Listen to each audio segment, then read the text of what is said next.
Correction ou punition. Contrairement à la maltraitance ou à la violence criminelle, la violence éducative ordinaire est communément admise, à tort, car elle fait partie de l'éducation. Cette violence prend plusieurs formes: gifler, fesser, tirer l'oreille, secouer, mais la violence ordinaire est également verbale et psychologique. Menaces, chantage, cris, humiliation, injures.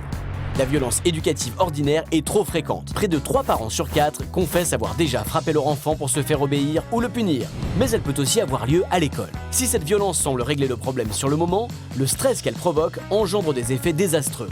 Un enfant ne pouvant pas fuir devant ses parents, les coups et les cris entraînent la sidération et l'arrêt de l'action. La peur crée alors des bouleversements dans son organisme qui pourront avoir des conséquences irréversibles sur son cerveau, encore en plein développement. Des études démontrent que cela rejaillira dans sa vie d'adulte en favorisant les risques de cancer, troubles cardiaques, asthme, surpoids, dépression.